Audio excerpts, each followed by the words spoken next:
History doesn't always move through wars or revolutions or grand speeches. Sometimes it moves quietly.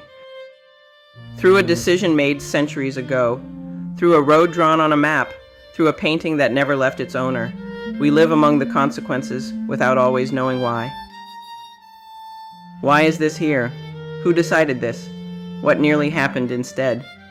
Across Europe, history is not only in books, it's written into cities, borders, and everyday life.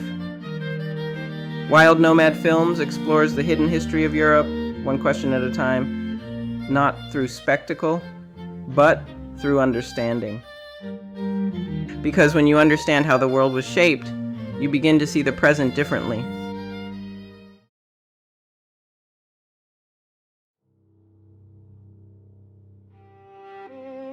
They look peaceful now. Jagged peaks softened by snow. Air so clean it feels untouched by time. A place built for silence and speed. However, these mountains were never meant solely for their beauty.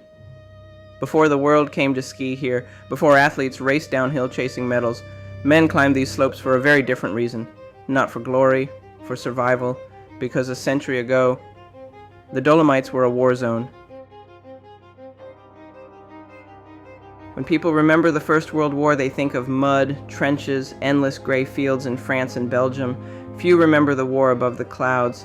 In 1915, Italy entered the war against Austria-Hungary, and suddenly the Alps, once borders of culture and trade, became front lines. This was not a war fought across land. It was fought upward, at altitudes higher than most people ever stand, where oxygen thins, where winter never truly leaves, where the mountain itself decides who survives. There were no trenches here, so the soldiers carved their world into ice. Entire cities were hollowed from glaciers, tunnels, barracks, hospitals, command posts, all buried beneath meters of frozen blue. Men lived underground for months at a time, sleeping in damp uniforms, breathing cold air that burned their lungs, listening to the slow creaking of the glacier above them. They called it the White War, because everything, the ground, the sky, the dead, eventually turned white. Bullets were dangerous, but the mountains were worse. Temperatures dropped so low that rifles froze solid. Fingers blackened with frostbite, entire patrols vanished in blizzards. Avalanches became weapons, sometimes accidental, sometimes triggered on purpose. In December of 1916, a series of massive avalanches, now remembered as White Friday, killed thousands of soldiers in a single day. No warning, no enemy in sight. Just snow. Here, nature didn't choose sides, it erased them. Some soldiers never fired a shot. They froze. They fell. They disappeared beneath the ice. Letters meant for families were never sent. Names never carved into memorials.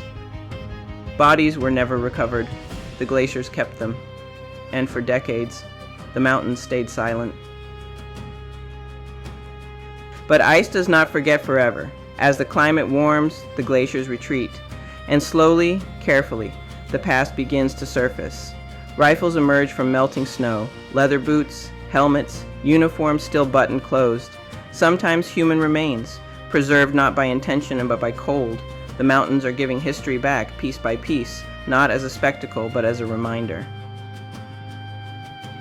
Today, these same slopes are known for something else: speed, precision, victory measured in milliseconds. Olympic venues rise near places where soldiers once crawled through ice tunnels. Ski runs trace paths once climbed under artillery fire. The transformation is extraordinary, from endurance to excellence, from survival to sport. And yet, the ground beneath hasn't changed. The Dolomites don't celebrate war, they absorb it. They wait, they remind us, quietly, that history isn't only written in cities or books. Sometimes it's written into stone, and ice, and mountains that outlive us all. Before the world returns to watch athletes compete here, it's worth remembering who once stood on these slopes with no medals waiting at the bottom, only the hope of making it home. These mountains were once a battlefield. Now they are a stage, and somewhere beneath the snow, they still remember.